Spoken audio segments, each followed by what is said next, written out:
నమస్తే, welcome to our channel. మన ముందు senior journalist doctor Durga Vadlamani గారు ఉన్నారు. ఆవిడతో మాట్లాడు. నమస్తే అండి. సో మంగళగిరి పార్టీ ఆఫీస్ మీద జరిగిన దాడి ఘటనపై ఒక్కొక్కరి మీద యాక్షన్ తీసుకుంటూ వస్తున్నారు. సో ఈ నేపథ్యంలోనే దేవినేని అవినాష్ మీద కూడా కేసు నమోదైంది. అయితే ఆయనపై కేసు ఉంటే ముందస్తు బెయిల్ తెచ్చుకున్నారు అని మనం ఆ మధ్య వార్తలు విన్నాము. అయితే ఆయన ఇప్పుడు దుబాయ్ పారిపోవడానికి ట్రై చేస్తున్నారు. అయితే శంషాబాద్ ఎయిర్పోర్ట్లో పోలీసులు ఆయన్ని పట్టుకొని మంగళగిరి పోలీస్ స్టేషన్కి అయితే కంప్లైంట్ పంపించారు అని తెలిసింది. సో ఇలా ఎంతమంది మరి పారిపోయే ప్రయత్నం చేసే అవకాశం ఉంటుంది? ఈ కేసులో ఇంకా ఎంతమంది ఉన్నారు? మరి వీళ్ళపై చర్యలు ఎప్పుడు పరిపూర్ణంగా తీసుకునే అవకాశం ఉంటుందంటారు? ఏం చెప్తారు?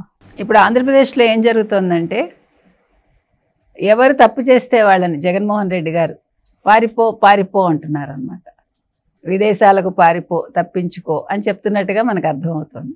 ఎందుకంటే మరి ఆయన లండన్ ఎప్పుడు పారిపోతారో మనకు తెలియదు. దేవినేని అవినాష్ ఎవరైతే ఉన్నారో అతను దుబాయ్కి పారిపోదామని శంషాబాద్ ఎయిర్పోర్ట్కి వెళ్ళారు. అది చూసి శంషాబాద్ ఎయిర్పోర్ట్ అధికారులు మంగళగిరి పోలీసులకి ఇన్ఫార్మ్ చేస్తే వాళ్ళు వచ్చేలోపు ఇక్కడ ఈయన అవినాష్ జంప్ ఇంటికి. అయితే మీకు తెలిస్తే కనుక అయితే దేవినేని అవినాష్ ఎవరైతే ఉన్నారో వాళ్ళ నాన్నగారు ఒకప్పుడు తెలుగుదేశం ఆయన మళ్ళీ వైసీపీకి వెళ్ళారు. వైసీపీ నుంచి తెలుగుదేశానికి వెళ్ళారు. ఏం చేసినా కూడా ఆయన ఎప్పుడు ఇట్లా బిహేవ్ చేయలేదు. ఆయనకి మంచి పేరుంది దేవినేని నెహ్రూకి. అన్ఫార్చునేట్లీ దేవినేని అవినాష్ ఎవరైతే ఉన్నారో జగన్మోహన్ రెడ్డి కొమ్ము కాసి అనవసరంగా, అంటే అతను మంచి రాజకీయాలు నెరపకుండా తన రాజకీయ భవిష్యత్తును సమాధి చేసుకున్నాడు. అవసరం అండి? మంగళగిరి పార్టీ కార్యాలయం తగలబెట్టడంలో ఇతని పాత్ర ఉంది అంటున్నారు. నీకు అవసరమా అవన్నీ? నువ్వు హ్యాపీగా మంచిగా నీ పనులు నువ్వు చేసుకుని ఉంటే నీకు రాజకీయ భవిష్యత్తు ఉండేది కదా. ఈరోజు అవసరమైతే నువ్వు తెలుగుదేశంలో మళ్ళీ కూటమిలో జాయిన్ అయి ఉండేవాడివి కదా. నీకు రాజకీయ భవిష్యత్తు ఉండేది కదా.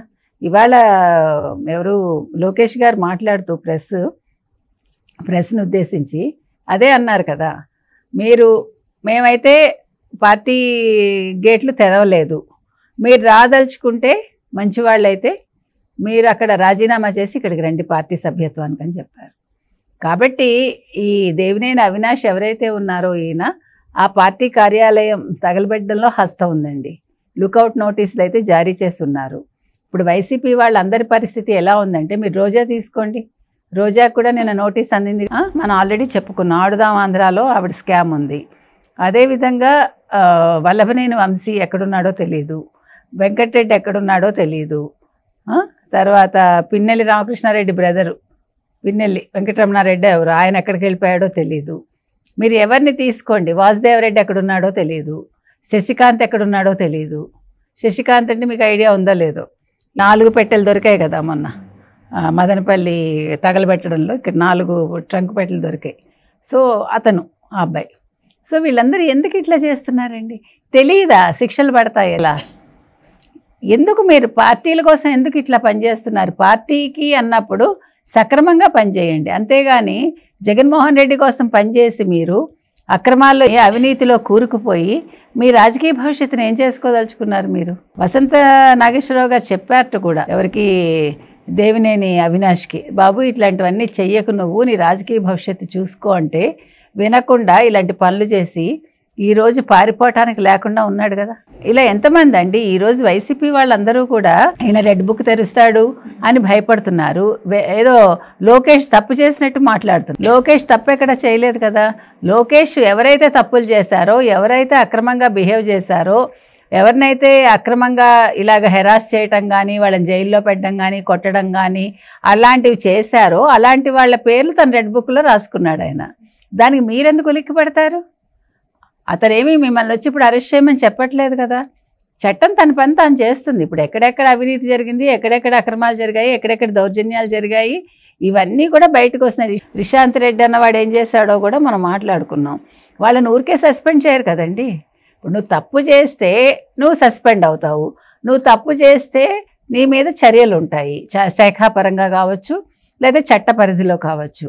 అది కాకుండా మీరు ఇవన్నీ చేసేసి మా మీద కక్ష సాధింపు చర్యలు అని, లేదంటే ఒక కులం కార్డు తీసుకురావడం, లేదు ఒక మతం కార్డు తీసుకురావడం తప్పు కదా. నువ్వు బేసిక్గా ఒక వ్యక్తిగా నువ్వు తప్పు చేశావు, నువ్వు అవినాష్గా తప్పు చేశావు, నువ్వు దేవినేని అవినాష్గా తప్పు చేయవు కదా. అది నేను అనేది ఏంటంటే, కులాలు మతాలు లేకపోతే జెండర్లు తీసుకురావద్దు. ఆడ మగ ఇవేవి అవసరం లేదండి. తప్పు చేశాక ఆడైనా ఒకటే, మగైనా ఒకటే. తప్పు చేశాక ఎస్సీ అయినా ఒకటే, ఎస్టీ అయినా ఒకటే, ఓసీ అయినా ఒకటే, బీసీ అయినా ఒకటే. ఏ మతమైనా ఒకటే. అసలు అవన్నీ తీసుకురావద్దు. మీరు తప్పు చేశారా లేదా నిరూపించుకోండి అక్కడికి వెళ్ళి.